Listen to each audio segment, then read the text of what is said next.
Indexing in MATLAB is one of its very special features, one of the things that really differentiates it from other programming software. So let me give you an example. I'm going to define three vectors.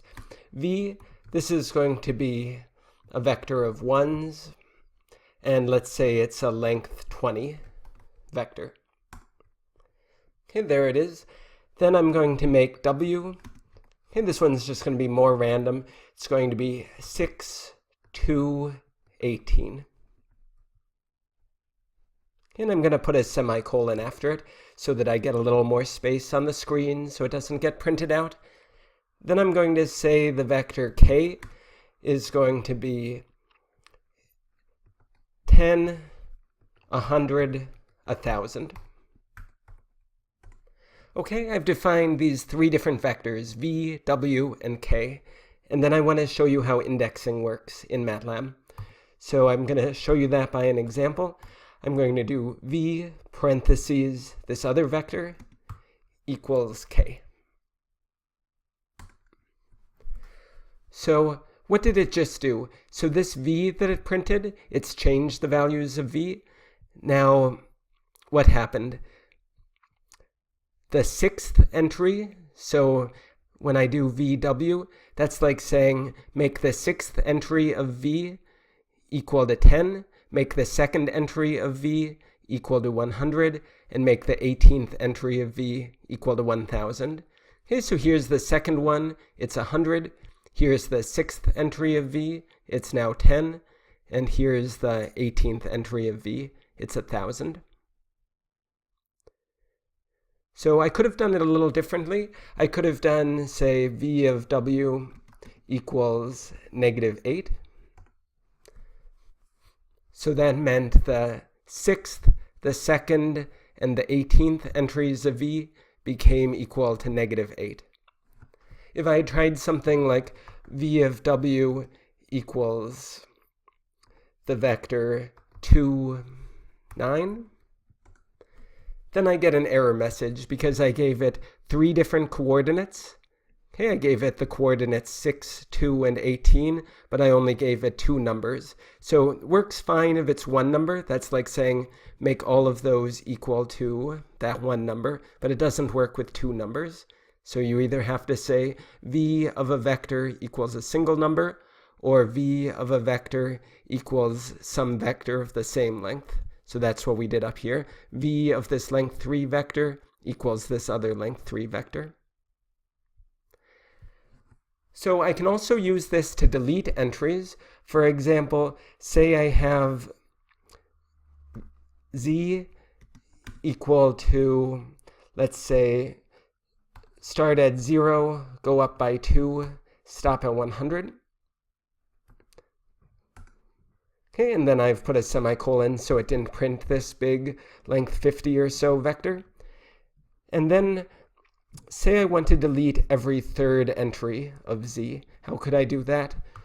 So I could say Z, go from the third entry, go up by 3, and stop at the end. And then I put this empty vector here, this length 0 vector, to say delete. And I'm not going to put a semicolon so we can look at it. So what did it do? It used to go 0, 2, 4, 6, 8, 10, 12, but it deleted every third vector. So it deleted the 4, deleted the 10, deleted the 16, and so on like that. We can also do things with indexing in matrices or in arrays. Let me show you an example of that. Say A is the matrix of all ones, 3 rows, 5 columns. And say I want to change this fourth column to the number 10. How could I do that? So remember that I specify positions with two coordinates. First one says what row am I in, second one says what column am I in. So for example, if I did 2, 4 equals -3, that said go to the second row, fourth column, make it -3. What if I want to specify the entire fourth column? How can I do that? Well, I could say A, go from 1 to the end. Okay, that's going to stand for how many rows there are.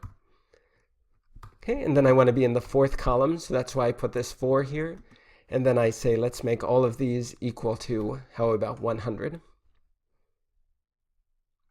Okay, and I could have done the same thing I could have changed a row instead of changing a column. Say I want to change the 3rd row. Then I say, take the 3rd row from 1 to the end, and then let's make this equal to -2. Okay, so it made the 3rd row completely equal to -2. And this way that I've been doing it here with 1 to end, that's actually not the way I do it in practice because there's an abbreviation for this. So say I want to change the 1st row and I want it to be all 7s, then I could do 1 for the 1st row, and then instead of doing 1 to end, instead what I'm going to do is just have a colon. Okay, that's an abbreviation for 1 to the end. Okay, and I say this is equal to 7. So that made the 1st row all equal to 7. And let me show you one last thing about indexing for arrays. Say I do A of 11. Okay, you might expect this would give an error because I'm supposed to give 2 coordinates, a row and a column, and I'm just giving 1 coordinate. But let's see what it does. It doesn't give me an error. Okay, it gives me the number 100. So you'll understand this once I tell you how MATLAB counts. With this indexing, it counts first by the columns. So what is 11? It goes 1, 2, 3, 4, 5, 6, 7, 8, 9, 10, 11. Okay, so if I were to do A of 10, okay, that would stand for this one. So let me say A of 10 equals -9. And it might seem like kind of a strange way to count, where we go first by the columns and then start moving along. But it turns out this is actually pretty useful.